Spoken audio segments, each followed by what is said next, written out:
já está lá, é.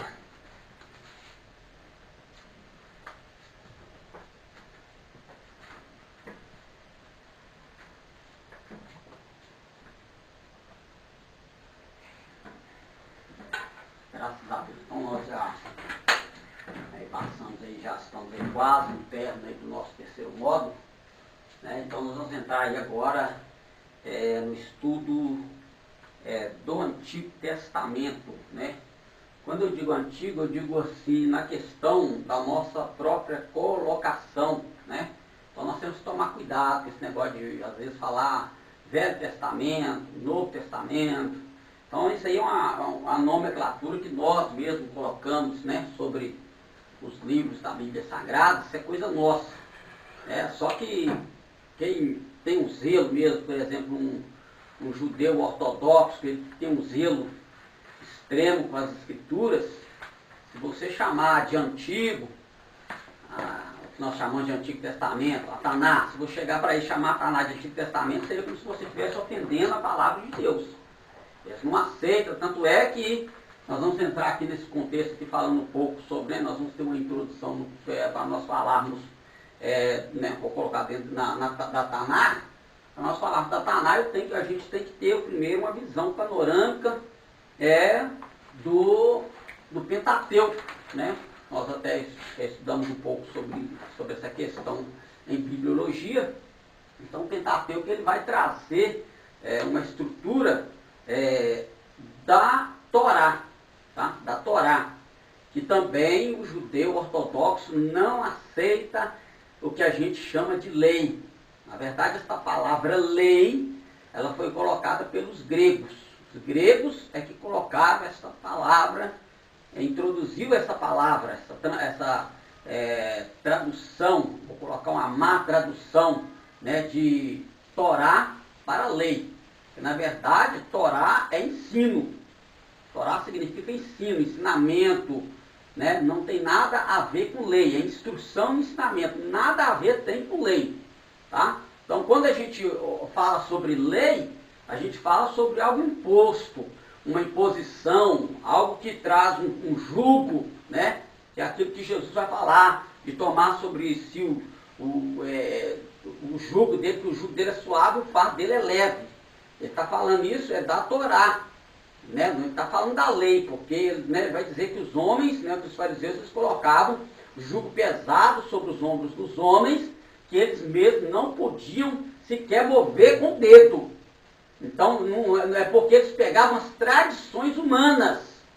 É disso que Jesus está falando, que eles estavam pegando as tradições humanas e colocando essas tradições humanas sobre o povo, para que o povo viesse guardar a tradição humana e esquecer da Torá. Porque a Torá, ela é viva, tá?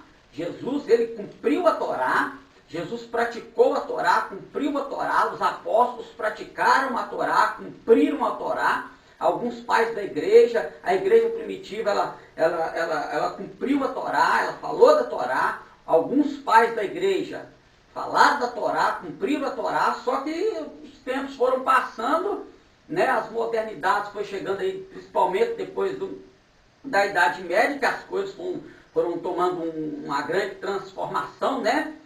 Então a Idade Média, ela é o que muitos chamam de Idade Escura. Foi na Idade Média que começa a surgir esses tipos de mudança de algumas coisas. Só que aí pegaram essa tradução e colocaram como lei. Na verdade, não é lei. Claro que a gente vai no grego e acha lá escrito nomos que é lei, mas não é lei. Do original ali não tem nada a ver com lei, é Torá. É a palavra viva do Eterno. Então a palavra, a Torá, ela ainda está em evidência, tá? Ela ainda está em evidência, tá? Ela está em evidência. Não vamos entrar aqui em mérito de mandamentos das 10 palavras, né? Que é o Hasset Devarim. O Hasset Devarim são as 10 palavras. Então nessas 10 palavras são o que nós chamamos de 10 mandamentos, que na verdade é Hasset Devarim. São 10 palavras que o Eterno entregou para o seu povo, tá? Então, quando ele entregou essas 10 palavras, quando Jesus falou assim, fez pergunta para aquele moço, Jesus perguntou para o moço, qual é o maior e grande mandamento, né? Aí ele vai falar, amar a Deus, tal, até a coisa toda. Aí Jesus vai fazer isso assim, ó, que o mandamento, ele se resume em dois. Quais? Amar a Deus acima de todas as coisas e o próximo como a si mesmo. Esse amar a Deus acima de todas as coisas e o próximo como a si mesmo, Jesus estava fazendo menção do Hacet Devarim. Ele estava fazendo menção das 10 palavras que nós nos ensinaram, que são os 10 mandamentos. Na verdade, são 10 palavras.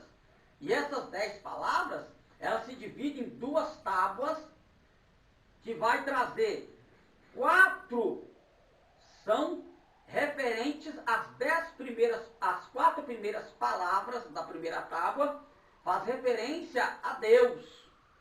As outras 6 palavras da segunda tábua, elas fazem referência ao homem.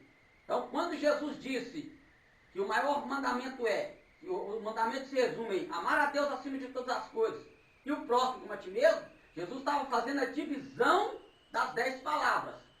4 que falam a respeito, que é a respeito de Deus, e as outras 6 que é a respeito do ser humano. Pode procurar lá, você vai ver lá. Né? Amar a Deus em todas as coisas, não farás para ti mais de escultura, adorar o Senhor do seu Deus. Então as 4 primeiras, nós vamos ver isso aqui, as 4 primeiras vai falar disso. Já quando chega nas 6 últimas, que é a segunda tábua, ela já vai vir com diretrizes para o ser humano. Não matarás, não furtarás, não adulterarás, não cobiçarás, né? Não dirás falso testemunho, honrar pai e mãe, coisas relativas ao homem. Então, é isso que Jesus estava dizendo. Das Hacet Devarim, as 10 palavras, que nós chamamos de 10 mandamentos, tá? Então, a Torá, ela está em evidência. Aí, nós temos o termo grego, que é Pentateuco, né? Pentateuco, que são penta 5, teukos, rolo. Então, 5 rolos ou 5 varas, 5 canas, né? E aí, alguns termos aí que vai sendo usado na nomenclatura dentro da teologia, tá? Então nós vamos ter uma visão panorâmica ali, um resumozinho do que é o Pentateuco, e aí nós vamos fazer um resumo estrutural da Tanar, tá? Da Tanar, que é, o que é Tanar? O que é Tanar? A Tanar. Escreve aqui a Tanar. Escreve aqui, ó. Tá?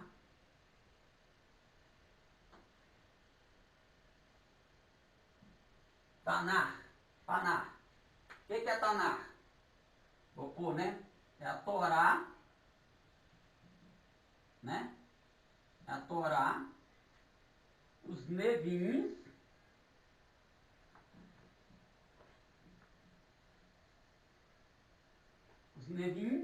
e os Ketuvim.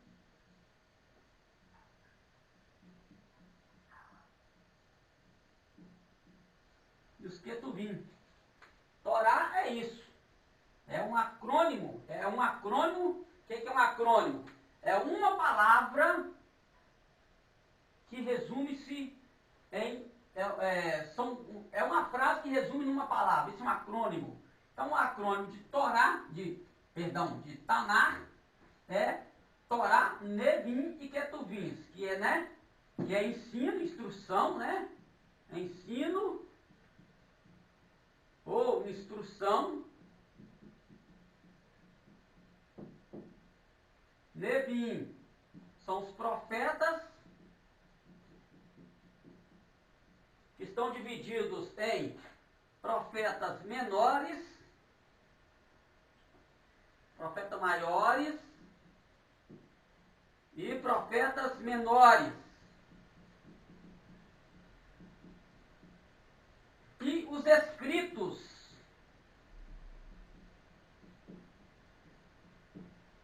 aí os escritos aí nós vamos ter, né, os Salmos, Provérbios, alguns livros como Esther, Jó, né, conhecidos também como dentro do Pentateuco, a gente vai ter aquela divisão de poéticos, né, tem essa questão também aí, essa divisão também, mas em ênfase, Tanar, falando de, que nós, né, vou colocar aqui, mas, né, não é aceito, não é aceito, mas é o que nós chamamos de Antigo Testamento.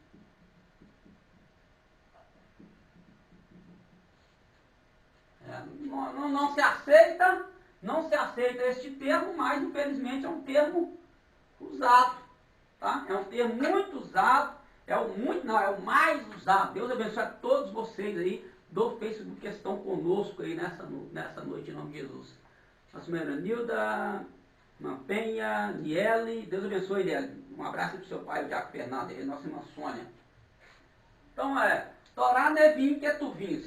Ensino, instrução, profetas divididos em maiores e menores, lembrando aqui que não é ênfase de que um profeta é maior do que o outro. A ênfase aqui de maiores e menores é a extensão do ministério dele, tá? A extensão do período que ele profetizou, né? O período de reis e aí sucessivamente, alguns aí no período também de restauração, né?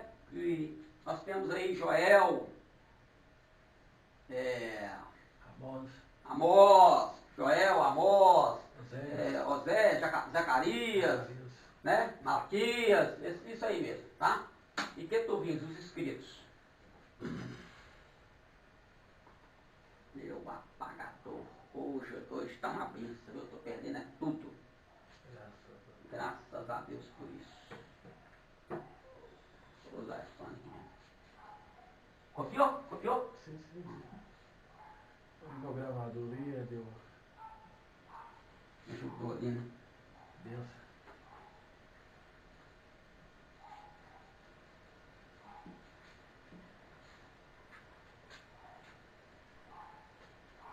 Vamos lá para o nosso fundamento aí. Algumas das primeiras traduções da Torá judaica começaram durante o primeiro exílio na Babilônia. Essa tradução ela vai começar lá, por quê? Porque quando o povo foi levado cativo, o período que eles vão passar ali, eles praticamente que vão ser forçados a escrever, a esquecer ou cair no esquecimento a língua mater deles, ou seja, o hebraico antigo. Então vai se desenvolver dentro do período babilônico o aramaico, tá? O aramaico ele vai ser desenvolvido no período babilônico.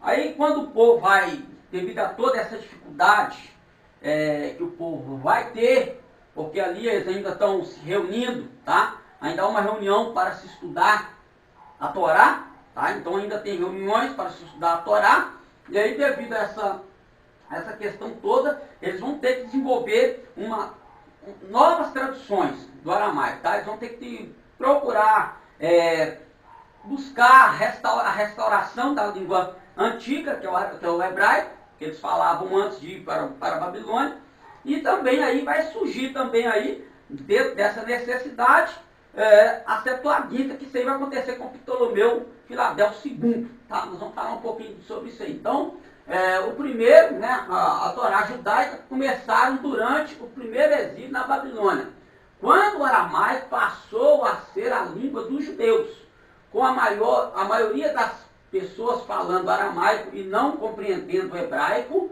os targumim, ou seja, são os targuns que falavam, eles ainda falavam tanto o hebraico quanto o aramaico e também já tinham ali um aprendizado com grego. Então eles vão foram criados para permitir que as pessoas comuns compreendessem a Torá quando era lida nas antigas sinagogas, o movimento mais conhecido de tradução dos livros da Bíblia apareceu no século III antes de Cristo. Isso aí no período, no século III antes de Cristo, já no período aí que a Grécia já estava dominando, tá? Já havia o domínio grego, através de Alexandre o Grande. Então a Grécia veio, dominou e helenizou esses povos aí. Então com essa helenização dos povos, introduzindo-se a língua grega, aí vai vir a necessidade e não sei se por capricho de Filadelfo II, né? Não sei se por capricho dele, ele vai, né, que ele vai ser o faraó do Egito, que ele é um dos generais de Alexandre o Grande, então ele vai tomar conta do Egito, e ele vai sentir a necessidade de ter em mãos, porque ele achou tão lindo, tão precioso, né, que vai ser construída a Biblioteca de Alexandria, essa cidade vai receber o nome em homenagem a Alexandre, tá? Então a maior biblioteca daquele mundo antigo, daquele período, vai ser a Biblioteca de Alexandria.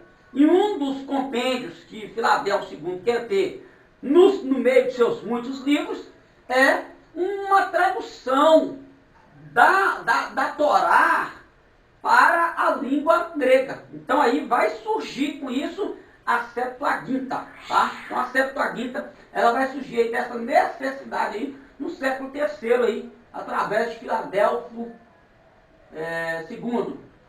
Olha lá, Tanar. Em hebraico pronuncia Tanakh ou Tanar. E é conhecido também em hebraico como Mikra.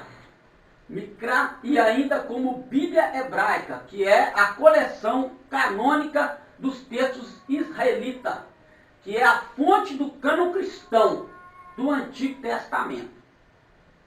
Então a fonte do nosso cânon é a Bíblia Hebraica, tá?